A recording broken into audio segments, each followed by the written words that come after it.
काफी कॉन्फिडेंट है अपने तीसरी बार जो है कार्यकाल को लेकर, क्या कहेंगे? भारतीय जनता पार्टी ने इस तरह का कोई नारा नहीं दिया है। ये पब्लिक की वॉइस है। कृषि क्षेत्र में मोदी सरकार की खास पहल क्या रही? धन जो विदेशों में जाता था अब वो हमारे किसानों के पास जाएगा। इस बातचीत के लिए शुक्रिया सर, धन्यवाद हमारे साथ। नमस्कार, आपके साथ मैं हूं ऋषा रौतेला और आज हमारे साथ एक बहुत खास मेहमान उत्तराखंड के पूर्व सीएम त्रिवेंद्र सिंह रावत जी इस वक्त हमारे साथ जुड़ चुके हैं और कुछ मुद्दों में आज हम उनसे बातचीत करेंगे। सर, बहुत स्वागत है नेटवर्क टेन पर। सबसे पहले आपका सर, जिस तरीके से देखिए अयोध्या में जो है आज किस तरीके से राम मंदिर का उद्घाटन किया गया, उसके बाद अभी तुरंत आपने हाल फिलहाल में देखा होगा कि प्रधानमंत्री अबू धाबी गए और वहां पर मंदिर का जो है उद्घाटन उन्होंने किया, किस तरीके से देखिए? नहीं, बहुत खुशी की बात है कि आज अरब देशों में भी और हिंदू मंदिर बना है और अबू धाबी के जो शेख हैं उन्होंने वो भूमि हिंदू मंदिर के लिए दी है। निश्चित रूप से भारत आज अपनी विरासत पर और अपने अतीत पर ये हमारे लिए गर्व का अनुभव है और गर्व का अवसर है। भारत अपनी विरासत के बल पर, जो माननीय प्रधानमंत्री जी ने कहा अयोध्या में कि अपनी विरासत पर हम देश का विकास करेंगे, और इन संकेतों ने भारत की राजनीति हो और भारत की विकास की दिशा हो वो क्या होगी उस ओर भी संकेत किया है। त्रिवेंद्र सिंह रावत जी, अगर कृषि की बात करें तो कृषि क्षेत्र में मोदी सरकार की खास पहल क्या रही है? देखिए, कृषि क्षेत्र में माननीय प्रधानमंत्री जी ने अभूतपूर्व काम किया है। किसानों के लिए तमाम तरह की योजनाएं चलाई हैं और कृषि का जो आयाम है, जो गेहूं, धान और चावल तक ही एक सीमित था, उसका दायरा उन्होंने बहुत बढ़ाया है। नील क्रांति हो, श्वेत क्रांति हो, या फिर आज एक बहुत बड़ा नया आयाम जुड़ा है बांस की खेती का। और अभी तक हम जो भी चीज़ें बांस से पर आधारित इस्तेमाल कर रहे थे वो भारत के बाहर की थी, क्योंकि भारत में बांस को ये फॉरेस्ट प्रोड्यूस के रूप में माना जाता था और उसके कारण उसमें तमाम तरह की दिक्कतें होती थी। हम उसका इस्तेमाल नहीं कर सकते थे, लेकिन उसको एक क्रॉप के रूप में आज सामने लाया गया है और 70% तक सब्सिडी है। बांस की खेती बहुत लाभप्रद है। और दूसरी चीज़, जो हम विदेशों पर हम निर्भर थे, उसके लिए जो हमारा धन जो विदेशों में जाता था अब वो हमारे किसानों के पास जाएगा। इसी तरह से जो नील क्रांति है, मछली पालन पर भी 70% तक की सब्सिडी दे रहे हैं, 50% फिर राज्य सरकारें कुछ उसमें मदद कर रही हैं। किसानों का जो MSP है, अगर आप देश की आज़ादी के बाद और पिछले 9-10 सालों की जो MSP देखें तो आज 850 रुपये से अधिक प्रति कुंटल उसमें वृद्धि हुई है। ऐसा शायद पहली बार हुआ है। गन्ने के मूल्य देखिए आप, तो तमाम उसके अलावा जो किसानों को जो सब्सिडी दी जाती है, किसानों के लिए जो हम यूरिया पर बाहर और तमाम जो केमिकल हम खेतों में इस्तेमाल करते हैं, विदेशों पर निर्भर थे, आज हमारे यहाँ तमाम कारखाने जो बंद पड़ गए थे उनको प्रारंभ किया गया है। दूसरी चीज़, जो नैनो यूरिया जो आज भारत ने एक नई चीज़ दी है कि आज जो चीज़ वॉल्यूम में कुंटल तक होती थी, आज जो 1 किलो में है उसका दाम भी बहुत कम है और जो लॉजिस्टिक का जो खर्चा है वो बहुत कम है। लॉजिस्टिक का खर्चा एक बहुत बड़ी समस्या थी किसान के लिए। आज किसान अपनी जेब में रखकर या अपने बगल में कंधे में थैले में लटका करके और नैनो यूरिया के जो कुंटलों में ले जाता था उसको किलो में ले जा सकता है और उसका व्यापक फ़ायदा ले सकता है।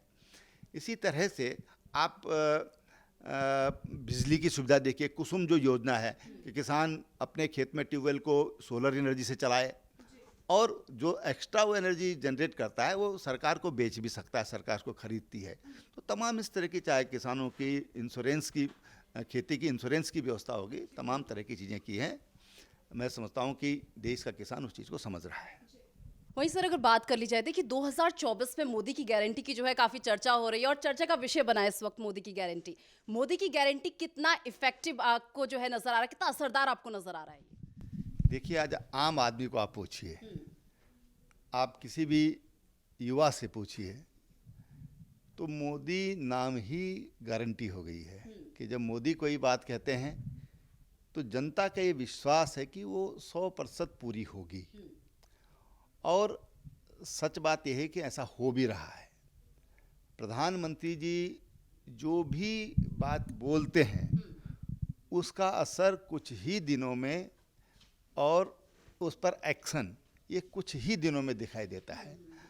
और ये इसलिए होता है, मैंने प्रधानमंत्री जी के साथ, मुझे मुख्यमंत्री के नाते और पहले संगठन में काम करते हुए ये नज़दीक का अनुभव है कि वो जब कोई प्रोग्राम में जाते हैं और वहाँ पर जो कुछ वो बोलते हैं वो तो नोटेड होता ही है, लेकिन अपनी जो पर्सनल डायरी है उसमें भी वो नोट करते हैं कि मैं आज यहाँ पर आया हूँ तो मैंने यहाँ पर क्या क्या बातें बोली हैं और क्या बातें उन्होंने सोची हैं।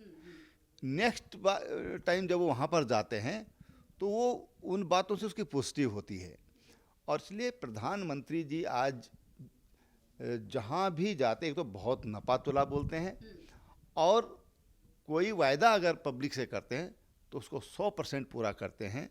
देखिए, आपको ध्यान होगा जो समान वन रैंक वन पेंशन वाला जो मसला है, ये प्रधानमंत्री नहीं थे तब, और हरियाणा में एक रैली हुई थी सैनिकों की, वहाँ पर उन्होंने बात कही थी। और मुझे याद है कि उस समय जो सेना के अधिकारी थे उन्होंने जो आर्थिक उसका आकलन किया था वो बहुत कम था, वास्तव से बहुत कम था, लेकिन प्रधानमंत्री जी ने सैनिकों से वायदा किया और उसको पूरा किया। ऐसी तमाम वायदे हैं जो मोदी कोई बात कहते हैं तो पूरा होती है। इसलिए जो गुजरात मॉडल की जब बात होती है तो गुजरात मॉडल का सबसे बड़ा उदाहरण यही है, और यही गुजरात मॉडल है कि जब वहाँ पर मुख्यमंत्री बने थे नरेंद्र भाई मोदी, तो वहाँ पर कुछ किसान मिलने के लिए आए थे और किसानों ने कहा साहब हमको आप 2 घंटा बिजली दीजिए, लेकिन एक समय निर्धारित कर दीजिए कि आप दिन में देंगे, रात को देंगे कि आधी रात को देंगे। बोले हम आधी रात में भी हमको कोई दिक्कत नहीं है, पर आप एक फिक्स टाइम तय कर दीजिए कि हम आपको 12 से 2 बिजली देंगे ताकि उनके ट्यूबवेल और अपनी खेती कर सकें। और तत्कालीन मुख्यमंत्री जी ने और वर्तमान प्रधानमंत्री जी ने किसानों की बात सुनी, और आपको आश्चर्य होगा कि 1.5 साल के अंदर पूरे गुजरात के हर गांव के लिए किसानों के लिए सेपरेट फीडर दे दिए गए थे और 50 पैसा यूनिट उनको बिजली दी गई। और 2 घंटे नहीं, सुबह 10 से लेकर 5 बजे तक उनको बिजली दी जाती है, और वो 50 पैसा यूनिट 2004 में भी था और आज 14 में भी रहा, और आज 24 में भी वही उनको उस दर पर कीमत दी जा रही है, जिसके लिए गुजरात मॉडल कहा गया। तो ये प्रधानमंत्री जी की सोच है कि कोई भी चीज़ जो सुनते हैं उसको नोट करते हैं, फिर उस पर विचार करके उस पर निर्णय लेते हैं। विपक्ष की बात कर ली जाए तो विपक्ष कह रहा है कि उनके जो इंडिया गठबंधन है उसमें जो टूट या बिखराव देखने को मिल रहा है उसके पीछे जो जिम्मेदार है सीबीआई और ईडी है, क्योंकि सीबीआई और ईडी के डर से जो टूट और बिखराव है वो देखने को मिल रहा है। अब ऐसा है कि कहते हैं कि खिसियानी बिल्ली खंभा नोचे, वही हालत आज इंडिया गठबंधन की हो गई है। शेख अब्दुल्ला कह रहे हैं कि हम तो अपना अलग चुनाव लड़ेंगे, केजरीवाल कह रहे हैं हम अलग लड़ेंगे, ममता बनर्जी पहले कह चुकी है, और जो उनके और जो क्षेत्रीय नेता हैं वो अगर कहीं पर 1 सीट 2 सीट कांग्रेस को दे रहे हैं तो वो कह रहे हैं कि हम कांग्रेस को हमने 2 सीट दे दी है। मतलब कांग्रेस की हालत आज ये हो गई है कि उनके पास कोई वजूद ही जैसे उनका नहीं रह गया है, वजूद ही ख़त्म हो गया है। और ये सब इसलिए हुआ है कि कांग्रेस इस धरती की सोच पर आधारित पार्टी ही नहीं है। इस देश के इतिहास, इस देश की परंपरा, इस देश की मिट्टी में से निकली हुई पार्टी ही नहीं है, और इसलिए कांग्रेस अस्तित्वहीन होती जा रही है। अभी थोड़ा बहुत रह गई है, ये भी देखेंगे आप कुछ दिन में, ये भी नहीं रह पाएगा। वहीं सर बात कर ली जाए, देखिए इस बार आप लोगों का नारा भी है कि अब की बार 400 पार और तीसरी बार मोदी सरकार, और मोदी जी काफी कॉन्फिडेंट है अपने तीसरी बार जो है कार्यकाल को लेकर, क्या कहेंगे? अब देखिए, ये तो खड़गे ने भी कहा कि इस बार भाजपा 400 पार, और लोगों की सोच भी यही है, लेकिन भारतीय जनता पार्टी ने इस तरह का कोई नारा नहीं दिया है।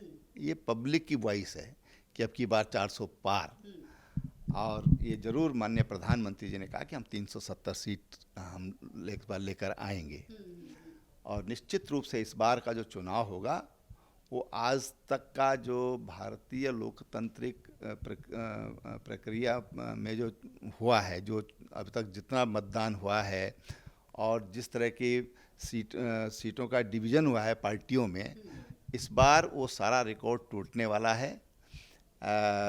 स्वर्गीय राजीव गांधी जब इंदिरा जी की हत्या हो गई थी और उसके बाद सहानुभूति लहर में वो 3/4 सीटें उनको मिली थी, इस बार उसको भी पार इस बार हमारा जो एनडीए है वो करने वाला है। लेकिन केंद्रीय गृह मंत्री अमित शाह ने कहा है कि सीए का जो नोटिफिकेशन है वो जल्द जारी होगा, इस पर आप क्या कहेंगे? बहुत अच्छी बात है कि सीए लागू हो रहा है और गृह मंत्री जी ने कहा है, तो गृह मंत्री जी भी हमारे छोटे पटेल कहे जाते हैं, तो उनकी बात निश्चित रूप से पूरा होगी और देश उसका स्वागत करेगा। इस बातचीत के लिए शुक्रिया सर, धन्यवाद हमारे साथ बातचीत करने के लिए, अपना कीमती वक्त देने के लिए। मोदी जी काफी कॉन्फिडेंट है अपने तीसरी बार जो है कार्यकाल को लेकर, क्या कहेंगे? भारतीय जनता पार्टी ने इस तरह का कोई नारा नहीं दिया है, ये पब्लिक की वॉइस है। कृषि क्षेत्र में मोदी सरकार की खास पहल क्या रही? धन जो विदेशों में जाता था अब वो हमारे किसानों के पास जाएगा। इस बातचीत के लिए शुक्रिया सर, धन्यवाद हमारे साथ